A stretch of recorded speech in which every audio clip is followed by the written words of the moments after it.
ายดีเนาะมื้อนี้เกี่ยมออกไปละคือเก่า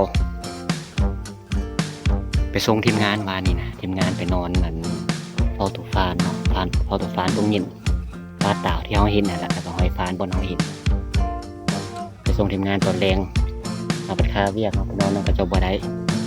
ก็เลยสินำไปตอนเช้าแต่ว่าเจออุปสรรคเลยเอาประตูเดียวเนาะนำมาเนาะน้ำแห้งเมื่อคืนคือตอนนี้เอาลงบ่ได้หาน้องทรายครับหาน้องทรายมาเนาะมาเอาลงสวยคันบ่คาเงือลำใหญ่นี่ก็สินั่นอยู่นี่นะก็สิเอาลงได้อยู่เพราะว่าเงือเฮานี่มันเบาอยู่เนาะนี่บางๆเฮาปิ้นเบื้องหนึงลงน้ำแล้วก็สุกน่าจะลงแต่ว่ามันคาเงือลำใหญ่นี่ถือว่าหนักหลายก็เลยอันนั้นบ่ได้ลงบ่ได้นั่งเจ้าอีหละคิดว่าสิออกแต่เช้าๆเนาะมาฮอดนี่6 โมงแต่ว่ามานั่งท่าเนาะโทรหาน้องหาก็ได้เราหาก็ตื่นนอนไงเรามาลงสวยสินำไปหาทีมงานอยู่พู้นละ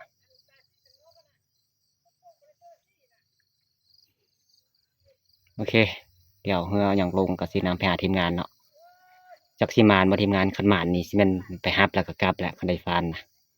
คันบ่ได้ก็สิแม่นเลาะยิงหมดมือคือเก่าเนาะโอเคเนี่ยน้องมาแล้วเนาะแกลงมาเดี๋ยวผม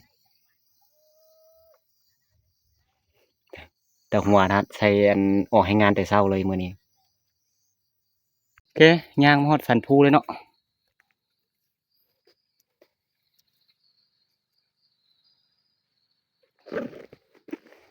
เกือบอันเนาะเกือบมาบ่ได้น้ำนี่ลงไว้แท้ไว้ว่าเดี๋ยว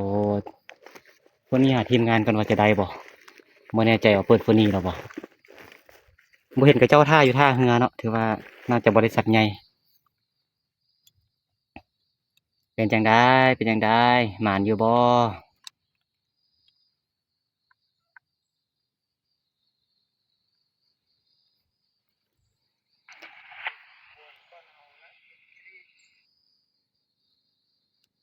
ตรงเย็นก็บ่เห็นว่า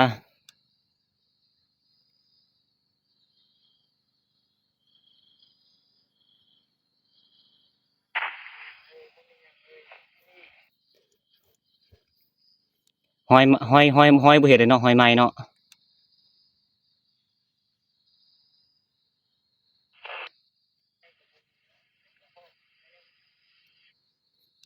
พากันกินข้าวเช้าแล้ววะ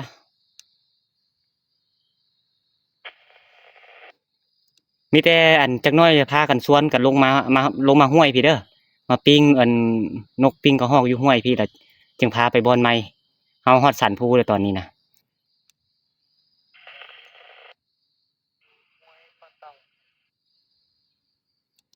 อันลงมาพี่เลยลงกลับมาทางเก่ามาห้วยพี่นะมาห้วยอันเฮาลงภูทำอิฐพี่นะแล้วสิพาไปบ่อนใหม่เลย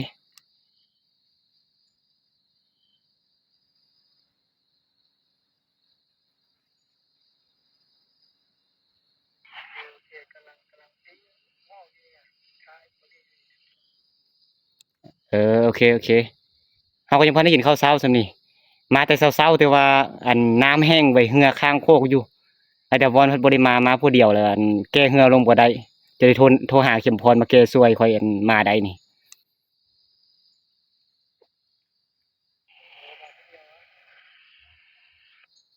แม่น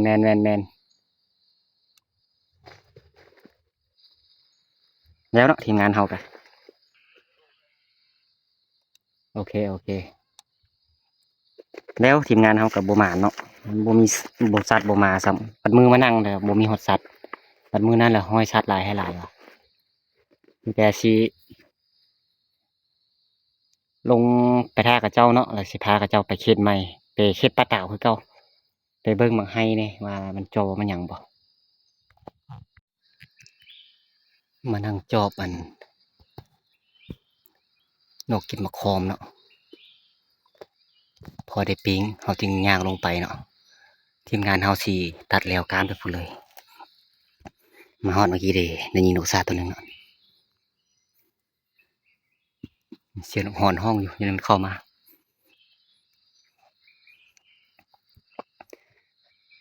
แต่เสียบหันได้ติดสโคปเนาะมาฮอดเลยเนาะเฮ็ดปลาสิจะเลาะสงสัยต้นไห้ต้นนี้สุกนี่ว่าเห็นนกบินกายแบบกายมาอยู่แต่ว่าส่องกล้องเบิ่งเห็น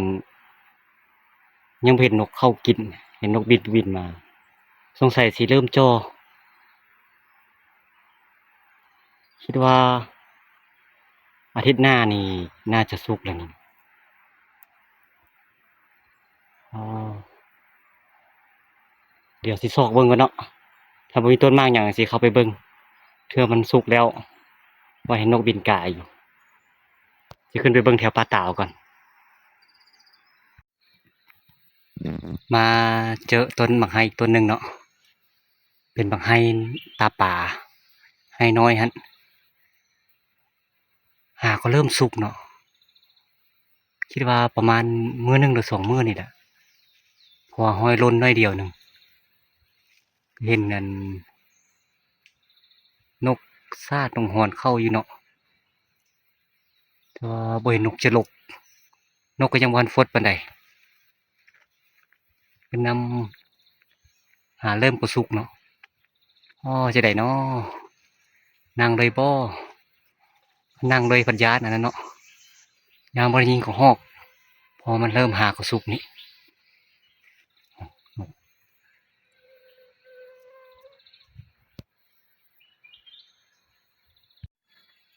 สินั่งอันนั้นก็นั่งจอบจักหน่อยเนาะ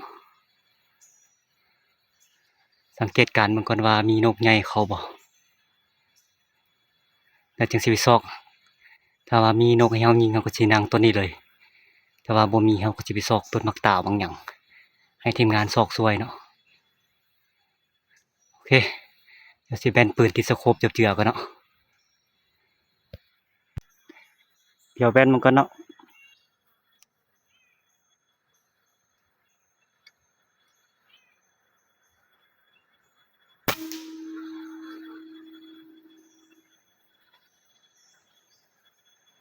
ถือว่าขึ้นเทิงน้อยหนึงเนาะน่าจะถึกแล้วบัดนี้นี่เนาะบักไห้เนาะเป็นบักไห้ตาปลาน้อยๆเนาะหากก็เริ่มลนนี่บักไห้นี่บ่คักแต่ว่าเขาฮอกบ่มักปานใดมีแต่นกเอามักนะแต่ว่ายังบ่สุกคักเฮามาฮอดนี่ก็สวยแน่ละก็ว่าฮอดแต่เช้าๆนี่น่าจะได้ยิงนกน้อยหรือว่ายิงนกจรกหลายกว่านี้โอเคสินั่งติดตามมันก่อนจักหน่อยเนาะ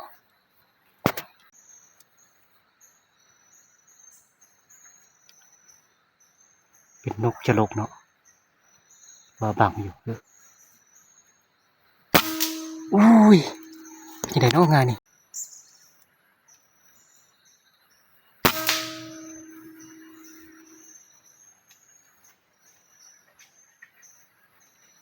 เรียบร้อยเนาะนกจรกปาดที่1บ่ถึกเนาะลูกปืนมันขึ้นเทิงเสียดายขนาดตัวใหญ่ตัวนั้นบิน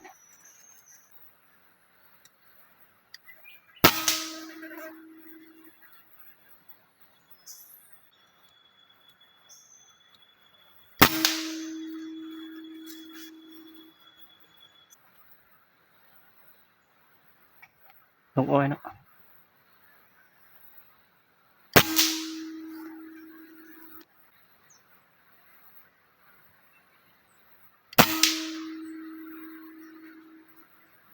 เรียบร้อยเนาะโอ้เข้าหัวแล้ว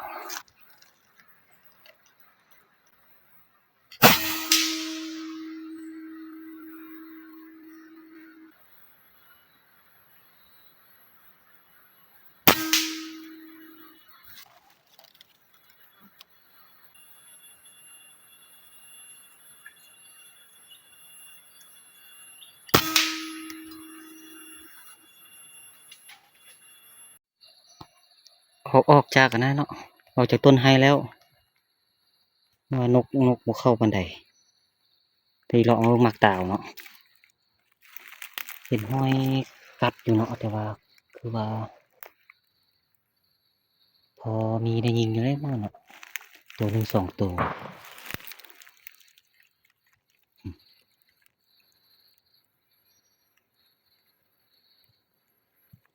มันห้อยอันนี่ภาพถ่ายอยู่เลยเนาะ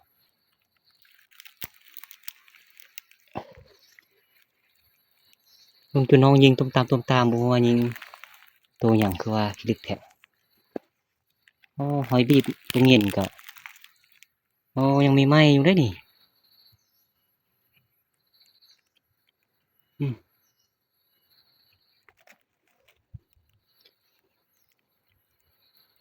แรงดักเงินตัวนี้เลยเนาะเดี๋ยวเสาะต่อก่อนเพราะว่ายังมีเวลาหากว่า12 โมง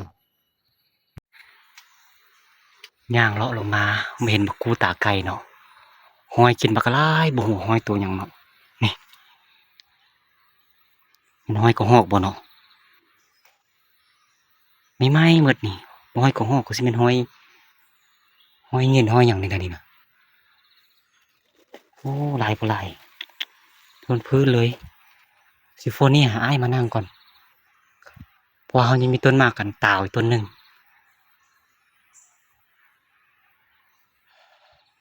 ถ้าว่าอ้ายมีต้นหมากนั่งแล้วก็สินั่งตัวนี้เลยโอ้มันมาแล้วมาเจอต้นมะกู้พอดีมันก็หอกเบามาเนาะนี่สิขึ้นมากินมะกู้ตาป่าเฮาสินั่งบ่นี่เฮาน่ะใหญ่ขนาดนั้นเนาะต้นมะกู้ถือว่ามากยังหลายอยู่เนาะห้อยอยู่พื้นเดียวเห็นน่ะส่วนหลายมันเป็นห้อยตัวฟ้านเนาะมากินเนาะสมพอมันหลายห้อยตัวฟ้านห้อยตัวกระหอกตัวกระไนก็มากินเนาะแต่ว่าเฮาน่าจะบ่ได้นั่งยิงกระไนเนาะถ้าจะยิงกระหอกเนาะคิดว่ามันจะมาเร็วนี้กับแถวนี้เนาะแต่เสียดายมันมีต้นหนึงเนาะทางหลังคันบ่มีต้นทางหลังถือว่าเฮาเห็นหมดเนาะมีต้นทางหลังที่มันยังขึ้นได้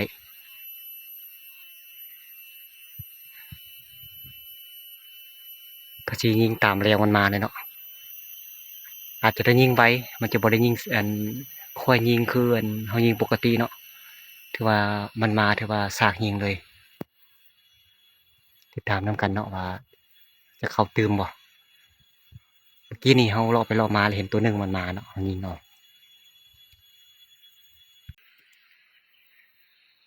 ตัวก็เล่นตอนนี้ก็1:30เนาะถือว่าสินั่งเลยเนาะว่าสิกลับไปกองไห้พัดนกบ่เข้าปานใดสินั่งเฝ้าเลยยิงนกยิงกระเล่นเนี่ยเนาะสโคปที่เฮาใช้เป็นสโคปบ่แพงตัวนี้ราคาถูกๆ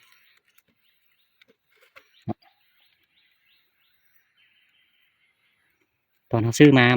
มันจะบ่มีตัวนี้เนาะตัวติดโทรศัพท์นี่เฮาได้เอาตัวเก่าปาดแล้วเอากาวติดเอามันจะแถมให้แต่ซ้ำนี่เนาะเ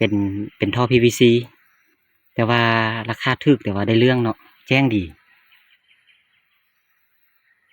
เป็นแก้วอันขาวๆเนาะบ่เป็นแว่นมืดหนาแท้หนาว่าเนาะ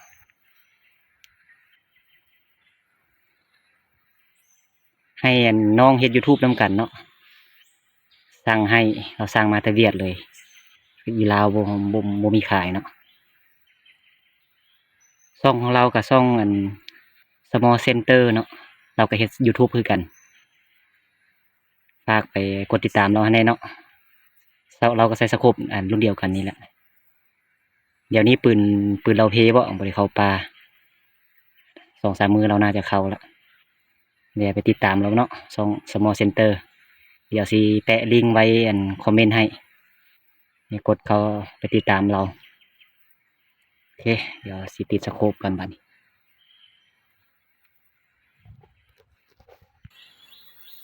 เนาะมากมันเดี๋ยวมันมากใหญ่ซ้ำโปรตีนบ่เนาะคือเอามากู้ตาไก่ทางนี้นะ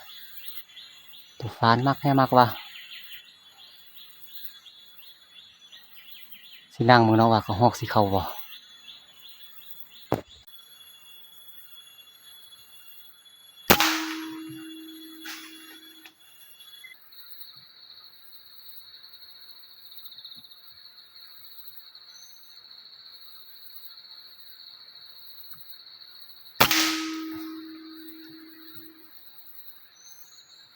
เรียบร้อยนะกระเด็นหอกออกมาก็ยิงกระเด็นก่อน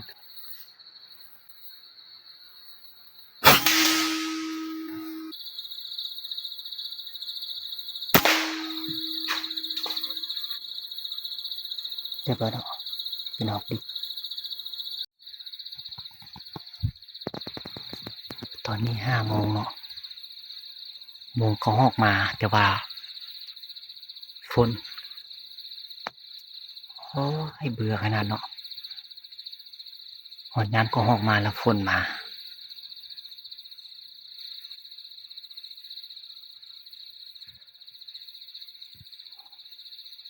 เขายิงก็หอกเนาะตัวหนึงอยู่นี่